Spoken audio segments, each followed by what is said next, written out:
Ito ang radyo ng bagong henerasyon. Sumasahimpapawid sa pamamagitan ng internet at live streaming. Radyong pinagkakatiwalaan ng sambayanang Pilipino. Mula noon hanggang ngayon, maghahatid ng pinakasariwang mga balita sa loob at labas ng bansa. Tatalakayin ng mga isyu ng bayan, magbibigay ng public service at makikipagkwentuhan sa mga sikat. Mula sa puso ng Metro Manila, sumasahimpapawid live ang DZGG, ang radyo ng bagong henerasyon. DCWG is a proud member of the Philippine Online Broadcasters Association.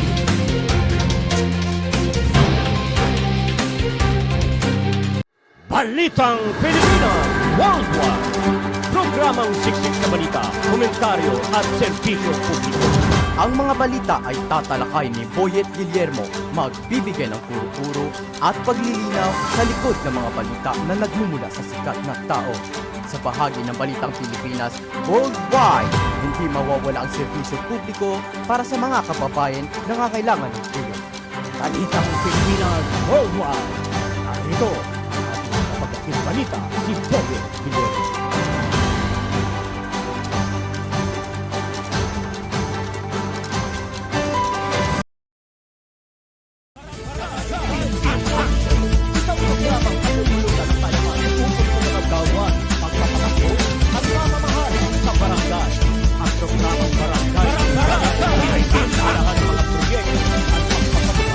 Bagong programa sa barangay.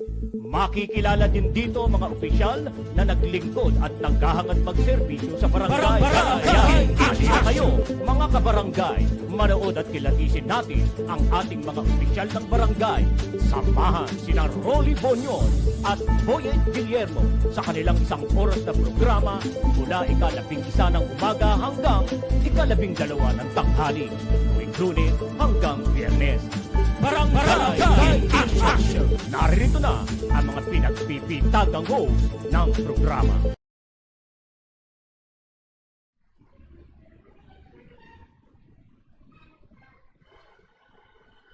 Yes! Hello! Hi! Magandang umaga po sa 42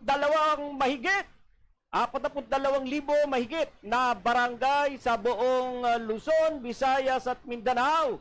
At muli po, narito na naman po tayo sa isang araw na naman pong edisyon ng ating Balitang Pilipinas Worldwide. Araw po tayo ng Lunes. Yan, October 9, 2023. Unang araw po ng linggo ng ating pong pagtatrabaho. Kaya po tayo ay magtrabaho sapagkat papalapit na ng papalapit ang Christmas.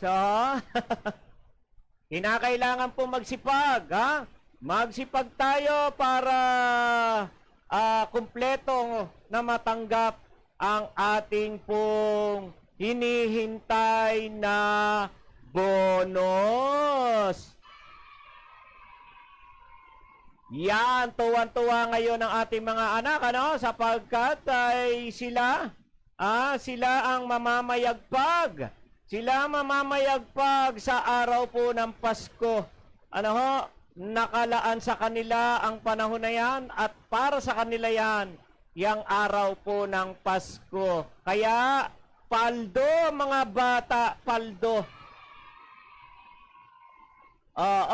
Sila ang paldo pagdating po ng Pasko sapagkat ang mga ninong, ninang, lolo't lola, ilang panahon ang hindi ho nakapagbigay. Kaya't yun ay nakalista. Nakalista yan. Sa listahan ng mga bata. Excuse me. Kaya,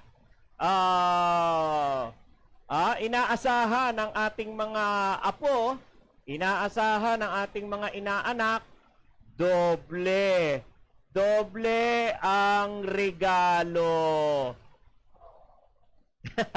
Humihirit na ako. matamlay.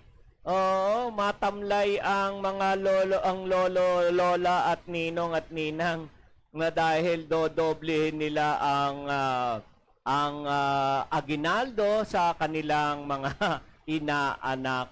Ano? Yan. Alright. So, malapit na rin, ano? Nalalapit na rin ang paghusga. Nalalapit na rin ang paghatol ng ating mga kabarangay. Ano ho?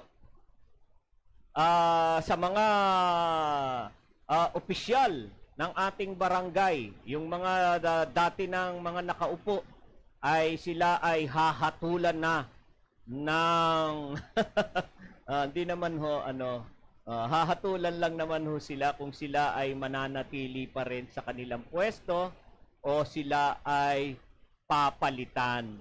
Ano ha? Yan, darating na at ilang araw na lamang po, 21 na lamang pong araw. Oo, 21 days ago, October 30 na at tayo ay mag-e-election na po. Kamusta na ang mga kandidato sa ngayon?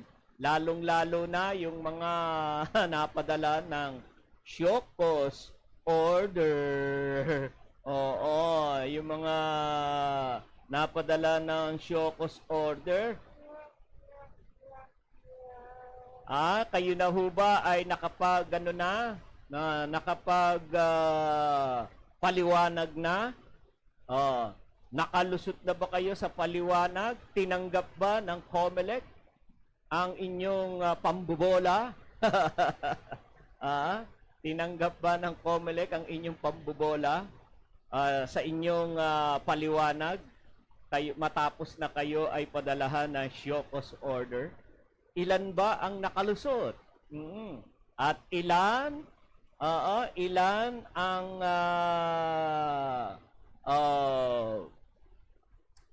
ilan ho ang nakalinya para ma-disqualified dahil nilabag po ang premature campaign. Yan. Ano? Kaya dito sa lungsod ng Pasay, sa lungsod ng Pasay, malalaman po natin ngayong araw na ito, kung saan-saang mga barangay, yung mga pangalan, di na ho natin muna ilalantad para naman ho, kayo nang bahalang alamin yan sa inyong mga barangay kung sino-sino yan at kilala naman ninyo sila, no? Kilala naman ho ninyo yung mga tatakbo dyan. Kasi hindi naman maaaring ibang muka ang tatakbo dyan, taga ibang lugar. Dahil yun ay hindi maaari. Kinakailangan ang isang tatakbo sa barangay, kandidato sa barangay, kinakailangan siya ay naninirahan yan sa barangay. At siyempre, butante. Butante ng barangay. Kaya hindi maaari na siya ay tumakbo dyan. Ano ba to? Ito na naman meron na naman tayong tawag na naman na papaligaw. Ano ho? Yan, maya-maya ho ay tayo ay makikipag-ugnayan ho, Makikipag-ugnayan po tayo sa ano natin, dito po sa COMELEC officer, dito po sa Pasay City, sa District 2. Diyan malalaman ho natin kung ano na ba ang kamusta na yung kanilang mga ginagawa. Ginagawa, mga trabaho nila at paghahanda para sa darating na eleksyon. Yan, aalamin ho natin ang lahat. Papala rin po tayo, no? Pero ang COMELEC officer ng District 2 ng Pasay City nag-ano ho sa atin, nag-confirm. Nag-confirm po siya para makapanayan po natin siya sa araw na ito. Ano ho? Siguro, ating pong, pero nabanggit niya, no? Maya-maya na lang daw. Mga 11:30, tsaka natin siya tawagin. Ano po? Alright. So, yan. Kamusta ang inyo pong barangay? Oo. Araw tayo ng Lunes ngayon at nalalapit na. Kamusta ang mga kandidato nyo sa inyo dyan? Meron ba kayo? Nasisilip nyo ba? Abalang-abala na ba sila? At sila na ho ba ay nanggagapang na? Oo. Bumubulong-bulong? Kumakala-kalabit? Kumakalabit na ba sa inyo? Or sila ay kumikindat-kindat na para kayo ay paalalahanan na malapit na ang eleksyon? Sumesenyas-senyas ba sila sa inyo? Yan yung mga mapapansin natin sa mga kandidato. Mga nagpaparamdam na ba yan? Nagpaparinig? Yan. Yung mga bagay na yan. Oo. Yan ang mapapansin natin sa mga panahon na ito na diyan sa ating mga kandidato. Sila ba ay ngayon nyo lang ba nakita? Umikot-ikot na ba sa inyong barangay? Nakikisalamuha na ba sila? Na dati hindi ninyo nakikita? Dahil busy-busy din sila sa kanilang trabaho, pang-pamilya. Sila ba ay nakikipaghunta-hunta na sa inyo?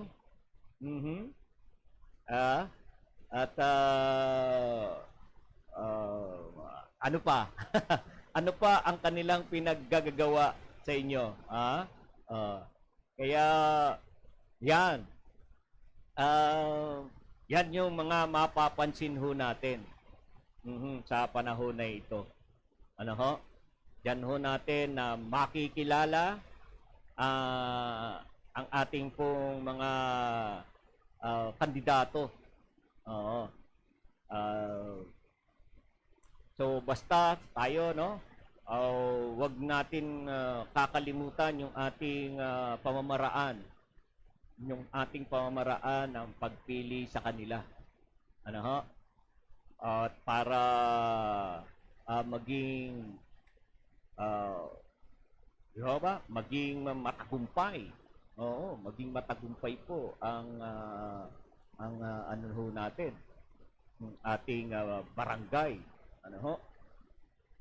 Sa ngayon, meron tayong mga nabalitaan na rin. Ang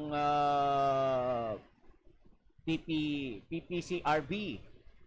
Ito pong Parish Pastoral Council Responsible Voting. Yan. Ito po ay nag-imbita nung araw ho ng Sabado sa mga kandidato. Sa lahat ng kandidato na tatakbo sa lungsod ng Pasay. At nag-imbita sila para sa isang misa. Isang misa na ang layunin ay para sa misa, Mass and Peace Covenant signing. Yan. Yan po yung ginanap sa Santa Clara Parish Church. At yun na lamang po, hindi ho natin siya na-cover. Hindi ho natin siya na-cover. Pero malamang may mga dumalo. May mga dumalo na mga barangay SK, barangay Kagawad at barangay Captain. Diyan sa misa na yan. Sapagkat yan ay Peace Covenant signing, na kung saan ay sila po ay nanunumpa. Nanunumpa para sa ano ba yan? Malinis.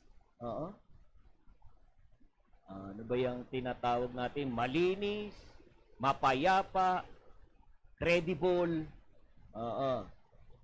na eleksyon. Ano ho? Yan.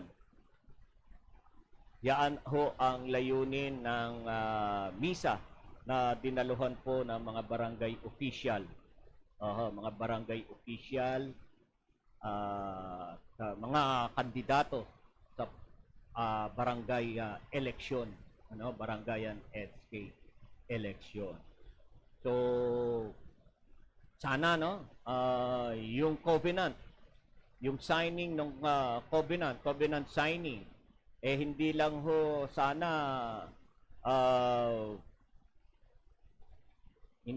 sana sa pagpirma, makikita na tinutupad ho ninyo ang inyong na kayo'y susunod sa layunin po ng ating eleksyon po na maging malinis, mapayapa, marangal, at credible na eleksyon. Po? Yaan ho ay dapat ho ay tayo po ay tumupad. Tumupad po tayo. Yaan ho ay hindi pangkaraniwan na kayo ay mismo pa sa misa. Sa misa ho ginanap po yan na kung saan andoon saksi. Saksi po ang ating Panginoong Diyos sa inyong pagpirma. Kaya't kayo po ay nilabagyan, nilabagyan, kayo po ay nakakagawa ho ng pagkakasala. Yan ay kasunduan po ninyo at ang Diyos, ang ating Panginoon Diyos ang naging saksi, naging witness. Kaya nga dyan sa simbahan po ng Santa Clara Parish Church, ginawa yan. Kaya huwag nyo pong baliwalain mga kandidato. Hindi lang ho kayo ho ay nagpa-picture dyan, nagpirma-pirma kayo dyan. Yan po ay dapat nating isa puso, isa buhay, yung ating pagpirma dyan na tayo ay hindi gagawa ng mga pandaraya. Hindi tayo gagawa ng paglabag o makalamang sa ating kapwa kandidato. Yan po ang nilalaman at buod, layunin ng Mass and Peace Covenant signing na ipinatawag ng PPCRB. Ang Parish Pastoral Council Responsible Voting. Bakit po ginagawa yan? Bakit? Sapagkat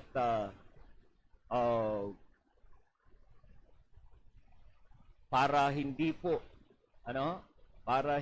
makagawa at magdalawang isip yung mga kandidato na sila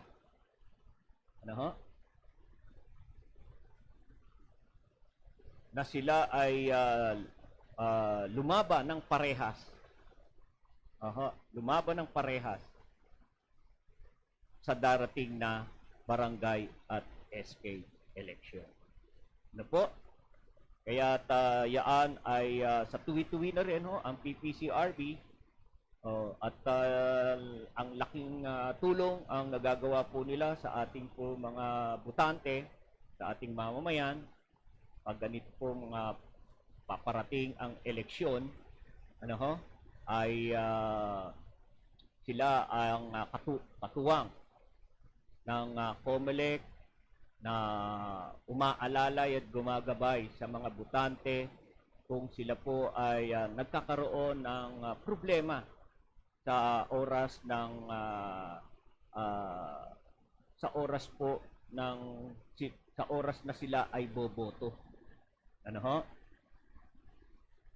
Yan ho ang ginagawa po ng PPCRB. Kaya't napapansin po natin sila, sila ang naka-front. Oho. Sila po ang mata. Sila po ang mata ng bantay ng halalang ito para bantayan ang mga maling gawain sa halalan. Pangkalahatan po yan, hindi lamang po sa kandidato. Oho, hindi lang para sa mga butante, maging ang nagsasagawa ng halalan. Ang mga tao na nagsasagawa ng halalan ay kanila din pong binabantayan. Sapagkat sila po ay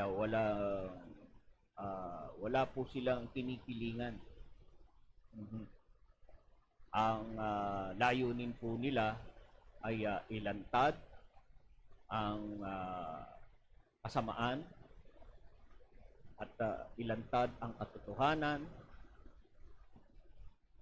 Yan lamang po ang layunin ng PPCRB. Maging malinis, mapayapa, at credible, kapanipaniwala ang ating pong isasagawang eleksyon sa darating na October 3. Ano ho? Yan. Kaya alam po naman natin, no? Sa iba't ibang mga barangay, sabihin natin sa mga probinsya, mainit. Oo, nagiging mainit din po at katunayan ho niyan ay meron na hong mga inalagay sa hotspot. No, mga barangay ko mga barangay na kung saan ang halalan nagiging mainit. At nagiging magulo. Kaya nararapat po yung mga ganitong aktibidad na magkaroon ng covenant, peace and covenant signing. Yan para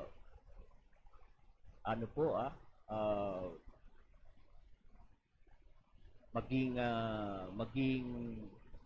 ang mga kandidato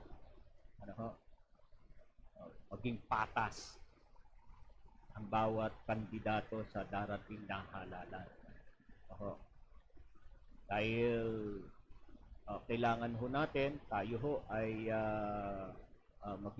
maging malinis yung ating pagkapanalo.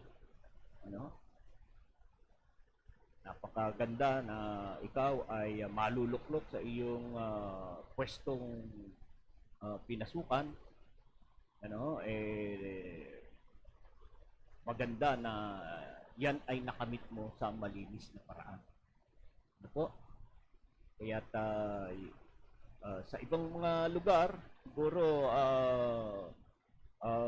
ginawa na rin ito ng PPCRB at salamat dito sa lungsod ng Pasay ay nakarating yung kanilang mithiin, nakarating yung kanilang hangarin na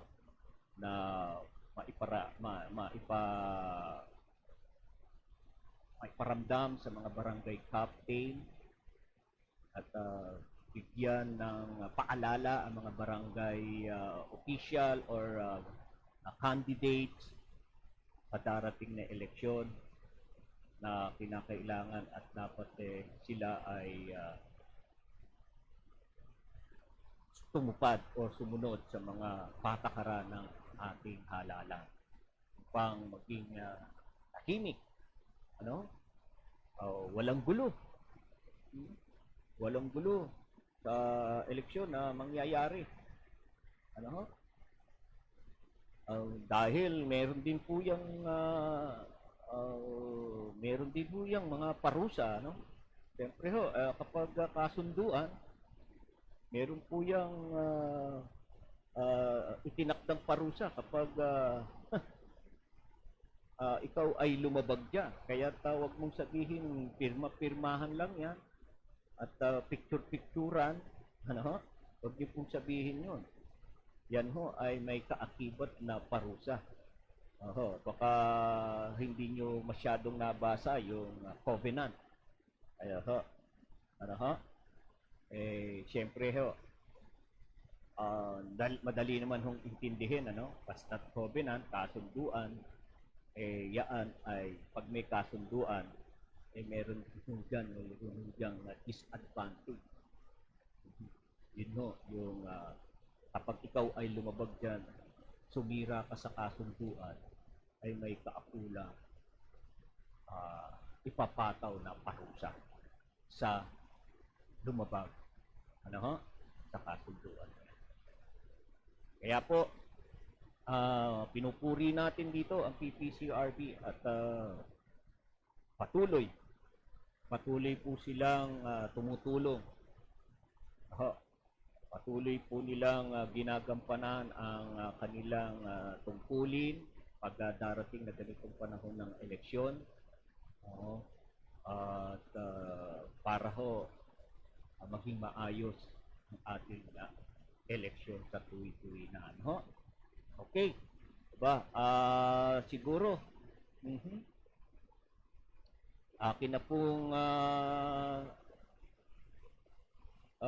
sasamantalahin, no? Ang oras at baka ho maaari na ho nating makapanayam ang COMELEC officer ng COMELEC officer ng District 2 ng Pasay City. Atin po siyang kukontakin na para ho tayo ay maging maganda yung ating pong pagtalakay, ano? At malaman na ho natin ang mga kaganapan. Alaman din ho natin ang mga nagawa ng trabaho ng COMELEC sa panahon na ito. Okay, ano? Try po natin.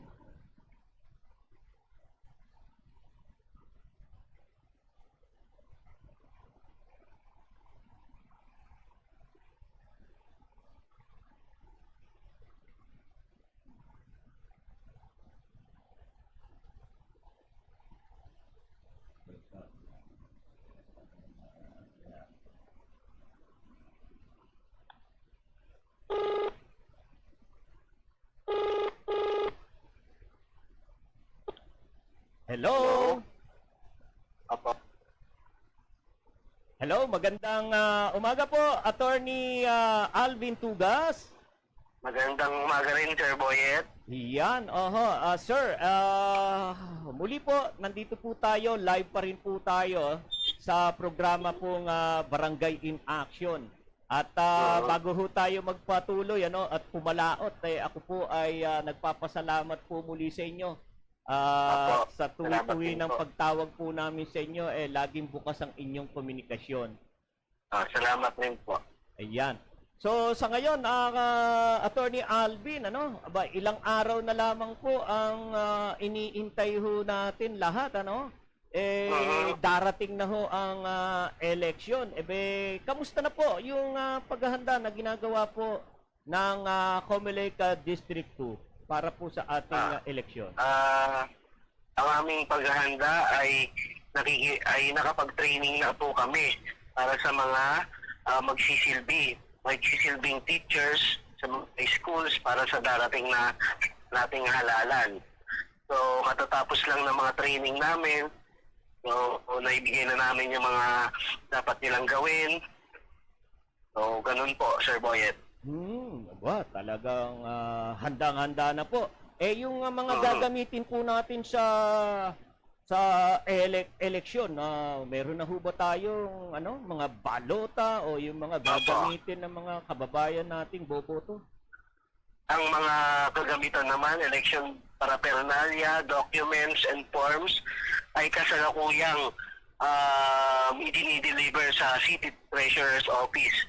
Sapagkat sa ilalim ng COMELEC resolution, sila ang magdidintag sa darating na eleksyon, sila ang magdi-deliver sa mga schools o tinatawag nating voting centers. Ngayon ho yan, ngayon lang yung kasalukuyan nangyayari. po. Napakagandang Opo. pagkakataon. Talagang suwak na suwak yung ating pong So, ibig sabihin ho niyan, talaga hong preparado na ang COMELEC District 2 para ho sa darating Yes. na eleksyon, Yes po. Okay. So, ito pong alam po natin, mainit din po yung mga, yung mga kandidato ho natin, meron hong nasilip na mga lumabag. Kamusta po doon? Dito sa District 2, meron ba tayong natukoy ng mga kandidato na nilabag po yung ating premature campaign? Meron naman pero hindi gaanong kadami. Karaniwan yan, pag may reklamo na tanggap ang COMELEC Main Office, ang sinasabi nila na Anti-EPAL Task Force, ay sa pamamagitan namin, ibinababa namin ang show cause order para sa mga involved na kandidato.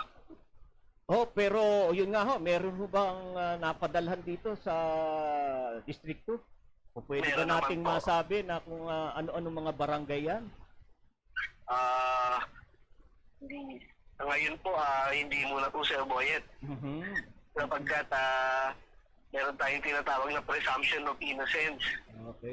Inosente sila until mapatunayan ng komisyon na talagang nilabag nila ang premature campaign. Ayun, oho. Pero yun ho ba ay kapag napatunayan po sila, pag napatunayan ho yan, yan ho ba ay talagang ilalantad ho natin yan?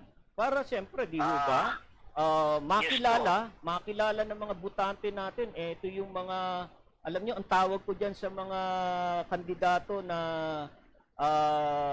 lumabag ko sa ating mga batas, ang tawag ko po dyan, lalo na yung premature campaign, tawag ko dyan, parents candidate. Alam nyo ba yung parents? Magulang na kandidato? Di ba? Pwede. O pwede, di ba? Oo. Opo. Kaya ang tawag ko sa kanila, parents candidate, magugulang na kandidato. Nilabag yung premature kasi premature, di ba, para ano yan ang kandidato parang gustong ang tawag doon, makalamang. Oo, di ba? Parang gusto nilang makalamang sa kapwa nila kandidato, kaya patuloy nilang nilalabag yung ating mga batas sa eleksyon. Opo. Alam niyo po, masabi ko lang din po.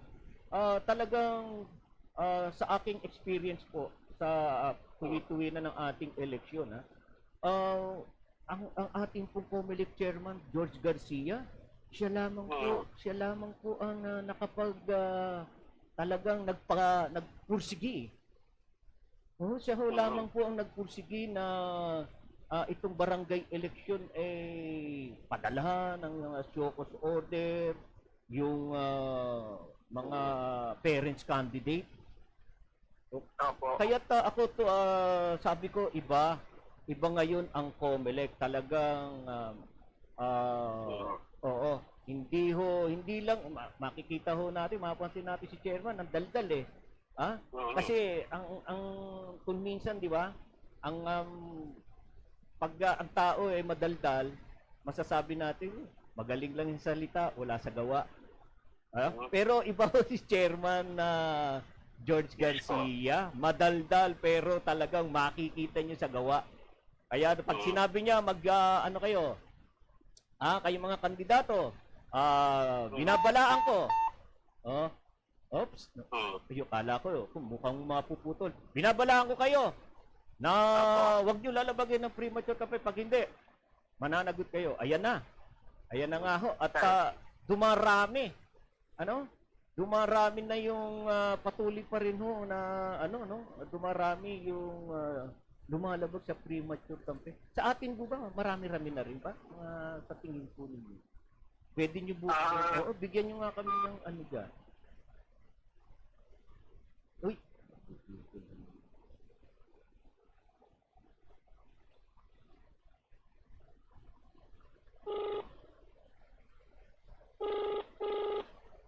Hello? Hello, ayun, oo, yung signal na pala yun. Dati pong mga datos, meron tayong mga 10 na ganyang kaso. Oo, may 10. Mhm. Talaga, no? Siguro yung mga kandidato na yan yung tinatawag ko rin yung mga Vatican, yung mga organic Mm. organic candidate. Kasi aminin natin sa hindi, attorney, di ba? Yung mga Vatican na kandidato mga talagang wala yan. Sige, gawin natin ganito, di ba? Yan yung minsan nakatuwiran ng mga Vatican na kandidato. Hindi nila na-anticipate na seryoso si Chairman Garcia para ipatupad ang batas. Kaya ayun, sa buong Pilipinas, kung di ako nagkakamali, umaabot na siguro ng mahigit na 1,000 Ano ho? Opo. Umaabot na. Kabilang na dyan ng Pasay. Meron ng, hindi pa lang, distrito pa lamang po yan, ano? Opo. Yung District 1, baka meron din ho mga napadalan. Ayan. Ng show cause order. Opo. Oo. Okay. So, dako naman po tayo. Sa mga Nissan's candidate po, meron din ho ba kayong na ano dyan? Sa ngayon, wala naman po, Sir Boyet, sapagkat lahat naman po ng mga kandidatong tatakbo ay seryoso naman po sa kanilang gagawing pagtakbo para maging barangay official. Mm-hmm. Wala naman ako nakakakita na nanggugulo lang. Oo, nanggugulo lang. Mga para bang sa text, mga panggulo. Wala na yun. Wala naman po. Oo, mabuti. Okay. So, ito pang tanong ko, may mga kandidato na po ba tayong naghain po naman ng reklamo laban sa kanilang katunggali? Yan, oo. Pagdating naman dyan, ay parang wala pa naman po. Wala pa kayo Wala pa naman po natatanggap. ang nagpapawid. Oo, kasi kung minsan, di ba, may mga kandidato na May mga nagpaplano, pero hindi ko masabing naghain na sila. Mga nagpaplano pa lang. Oo, mga Kung anong gagawin nila, may mga abogado din sila, hinihingi sa akin ng advice, mga ganyan. Pero sabi ko, kailangan nyo ng abogado sa mga ganyang usapin. So, masasabi ko may mga nagpaplano. Oo, kasi hindi naman ho basta pumunta sila sa inyo na di ba na susumbong, rereklamo. So, kailangan maganda yung presentasyon din mo, di ba? Dokumentado. Dokumentado yung reklamo mo. Meron kang kaakibat din ng mga ebidensya. For example, di ba, yung hindi ka residente. Kung minsan may nangyayari hindi residente, tatakbo doon sa barangay, di ba? Opo. So, kailangan patunayan. Patunayan. Nang reklamo. Oo. So, di ba, no? Opo. Alright. So, ito pa ho. Yung mga checkpoint po natin, kamusta naman po? Meron po ba tayong mga yung nagsita na lumabag ho sa ating tinatawag na money ban? Gun ban, oo. Pagdating naman sa ating gun ban ay pinomonitor natin yan sa pamamagitan ng ating kapulisan at may mga weekly report silang sinasubmit sa atin. May mga 2, 3, pa isa-isa Mga ganun po ang mga report na isusumite sa aking distrito kada linggo. Oh, yun lang, yung mga maliliit na ano lang, yung Kanban, mga ano po. Yung money. Kasi, Yung money ban, meron ba tayo dyan? Oo. opo, Walang nasita na may bit-bit o may dalang sobra sa 500,000 piso. wala pa naman po. Wala naman. Oo, siyempre, yaan ang kabilin-bilinan ng ating chairman ano ho? Oo, kaya siguro yung iba talagang iniiwasan na. Mhm. Mhm. Ang tabayanan pa rin ho natin yan siguro hanggang eleksyon. Di ba? Opo. Alright. So, sa ngayon po, para ho maging maayos, tahimik, at credible yung ating eleksyon, ano bang meron po bang programang inilunsad ang COMELEC District 2 para ho, yun, maging sinasabi natin, clean, honest, accurate na and peaceful election natin? Yes, actually, noong nakaraang Setyembre until last week ng October ay nagkakaroon kami ng mga candidates forum kung saan ay dinidiscuss namin kung ano ang mga pwede nilang gawin at hindi nila pwedeng gawin during the campaign period and during the election. So nagkaroon na kami ng serye ng candidates forum, nagkaroon na ng peace covenant sa mga iba't ibang simbahan kasama ang ating kapartner na Citizen Arm ng PPCRB. Ay doon ay ako ay nabahagi ng mga do's and don'ts nang sa ganon maging maayos, mapayapa ang darating na halalan. Yun, mapuputol na naman. So, pasang ko na rin po. Kapag ganyan po na nagkaroon tayo ng peace covenant, siyempre pumipirma ho sila dyan. Meron bang inakda na kaparusahan ho dyan sa isang kandidato kapag lumabag ho siya dyan sa peace covenant? Actually, ang peace covenant lang naman. Ayan na naman. Oo, patuloy natin si talagang samantalahin natin ng oras.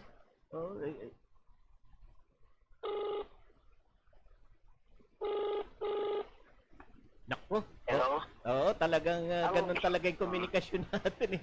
Sige, go ahead, attorney. Ang peace covenant naman ay walang kaparusahan. Dito ay sinasaad lang natin ang mga prinsipyo, ang mga moral na prinsipyo na dapat sundin ng mga kandidato para sa isang mapayapa at malinis na halalan. So, peace covenant na yan ay isang agreement ng lahat na walang gulo, walang away, at susundin nila ang mga alituntunin para sa darating na halalan. Oo. Wala pa lang kaparusahan ho dyan na nakalatag, ano? Sige po. Kumbaga ito ay isang moral obligation ng bawat kandidato na dapat nilang sundin. Nasa simbahan pa to sa harap ng Diyos. Oo. Sa ating Panginoon ay sila ay nakikipagkasundo. Witness ang ating Panginoon diyan. Ano mo? Ayun. At andyan naman kasi rin yung mga yung ating mga rules, yung ating mga batas sa eleksyon, ang kandidato naman kapag lumabag ho dyan, yun naman ho ay sila'y napaparusahan din po, di po ba? Yes po. Alright. So, sana lang. Yung campaign na period po natin, yan. Paki-ano nga po ninyo, attorney, kailan ang campaign period at kung ano yung paalala ninyo sa mga kandidato po natin. Okay? Ang ating campaign period ay magsisimula sa October 19 hanggang October 28. Ito na ang panahon kung saan ay napipromote nyo ang inyong kandidatura. Ang aking paalala lang sa pagdidikit ng inyong mga poster or campaign paraphernalia ay maaaring i-post lamang po ito sa mga itinalagang common poster area sa inyong mga barangay. At ang mga campaign paraphernalia na to ay hindi lalagpas ng 2 by 3 feet. Kung sakali namang walang common poster area ang inyong mga barangay, pwede naman po magsabit ng campaign paraphernalia sa mga pribadong bahay, provided na may consent po ang may-ari. Right. So, yon. Okay. So, Yan. malinaw. Baka may dadagdag pa kayo. Yun lang naman po ang aking kasi pagdating ng kampanya, kailangan nila sundin. Ang batas naman pagdating dito sa pangangampanya. So yan yung mga common na dapat nilang alamin at intindihin sa darating na campaign period. Oh, mabanggit ko at matanong ko na rin po, pagka-kampanya na ho, pwede ba na yung isang kandidato ay magsagawa siya ng mga feeding program, mga ganon? Pwede ba yan? Or yung mga nagbibigay ng salamin? Meron tayong batas yan hinggil sa vote buying and vote selling na in-implement ng Commission on Election na tinatawag na kontrabigay. So ang mga kandidato ay pinagbabawalang magbigay ng kahit anong bagay na may value. Maging t-shirt man to, pagkain, pamayarpay, o anuman na may value ay bawal ipamigay para sa mga botante. Malinaw yan. Dahil kung makalusot nga sila sa premature campaign, meron naman tayong kontrabigay. At seryoso rin ang ating chairman dyan pagdating sa pag-implement ng kontrabigay. Oo. Ay, kaya natin yung kontrabigay. Gamitin ang mga electronic natin. Paano ba ngayon ang gagawin ng COMELEC dyan? Meron na ba yung pamaan dyan para maksakotin natin sa pamamagitan ng mga e-wallet doon pinagdaan yung pagbili ng boto? Ang sabi naman ng COMELEC resolution dyan, kapag may mga ganyang ganap or pangyayari, pwedeng magreklamo ang sino mang tao, or kung ang COMELEC, kung ang opisina ko mismo ay ay nalaman niyan, kami rin ay meron otorisadong magreklamo. Ayun. Oo. Alright.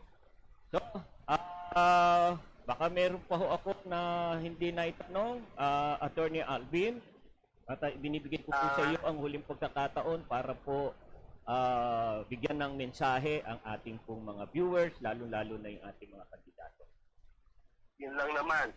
Ulitin ko, para sa mga kandidato, pakiusap po, iwasan po natin, i-violate ang rules on premature campaign at ang resolution regarding sa kontrabigay dahil kami po ay seryoso sa pag-i-implement niyan. At sumunod na rin po tayo sa mga alituntunin, sa iba pang mga alituntunin na pinapatupad ng COMELEC pagdating sa election day. So yun lang naman po ang aking panawagan sa ating mga kandidato. Yan. Alright. So, Alvin Tubas, naku, napuputol na po tayo. Maraming salamat po sa Sir Boyer. ninyo. At tayo po, itong ginagawa po natin, talagang serbisyo publiko po ito, no? Kaya, ang DCWG Broadcasting Studio, Attorney, ay kaagapay po ng COMELEC para po sa ating pong eleksyon na ito. Ha? Opo. Okay. Yan. Si Atty. po, yun, exacto. Atty. Alvin Tugas, ang COMELEC officer ng District 2, Pasay City, kaugnay nga po ito sa paghahanda ng COMELEC sa darating po ng barangay at SK election 2023, ngayon pong October 30. Yan. At naibahagi nga po niya, no? Ang mga ginagawa na ho nila at kung ano na yung mga na nagampanan nila ang mga trabaho at paghahanda nga ho sa darating nating eleksyon. At nakakuha tayo, nakaalam ho tayo ng kung ilan, kung meron, ayaw sabihin ni attorney yung sa bagay, totoo po yun hanggat hindi pa napapatunayan ang kandidato na nilabag nga po niya yung premature campaign ay hindi pa ho natin maaari silang ilantan. Hindi pa ho natin maaari ilantan. Balit, napag-alaman natin, merong 10 kandidato, 10 kandidato sa District 2 na kandidato pang barangay at SK sa SK ang napadalhan ng ng show cause order. Yeah. Okay. So, medyo kumakalam na ang oras natin. Parang gutom, kumakalam-kalam na. Meron po tayo muna mga yun po ay okay. So, ano pa yung ating yung isa muna. Yan, katugtong lang yan eh. Yung isa muna, Paul. Hindi, yung isa, yung pinakita mo. Yan, okay. So, ito po, yung ating mga senior citizen. Dito sa lungsod ng Pasay. Ayan, yung meron pong birthday na August. Meron na po yun. Kung pupwede na po ninyo matanggap ang birthday gift po ninyo. Mga senior citizen. Yan. Mga birthday gift na 1,500 pesos. Ang mga senior citizen na barangay 183 2,000 na naman. Yan po sa October 16. October 16 po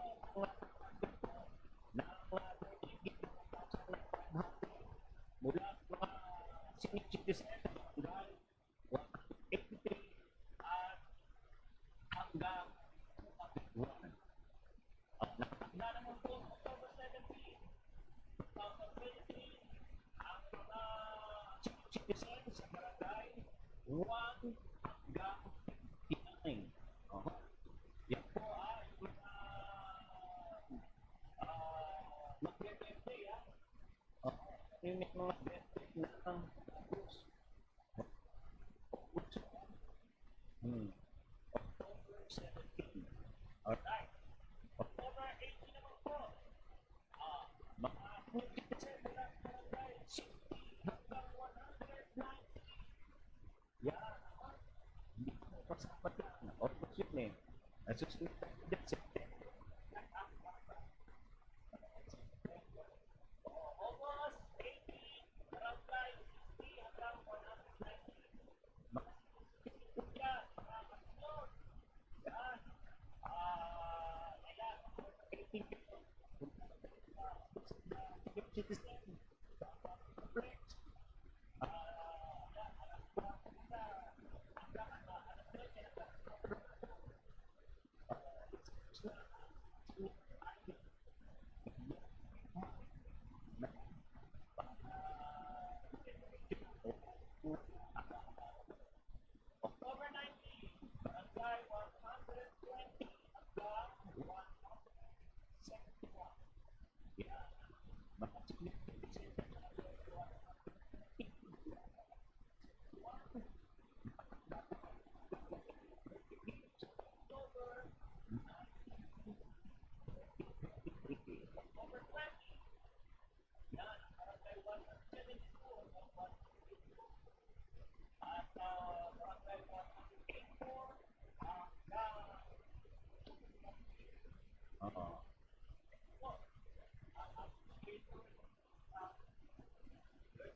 Okay, next.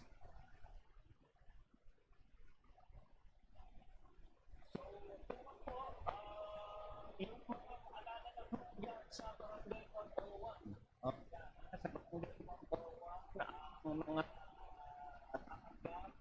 kanilang birthday gift, yan, na yan, sila, yan,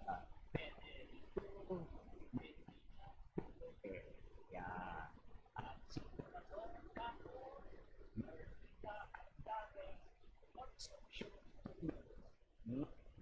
ano, yan,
dikit ko na lang.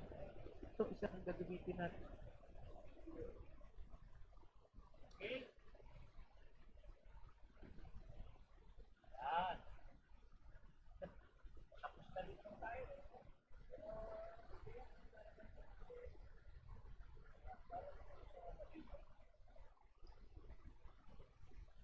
Yan. Alright. So, ako po ay nagpapasalamat po sa inyo sa inyong pagsama sa akin sa loob ko ng isang oras. Sa loob ko ng isang oras, wala pa po kami ng alas 12. So, ngayon po alas 12. Maraming salamat po sa inyo sa pagsama po nito at panonood.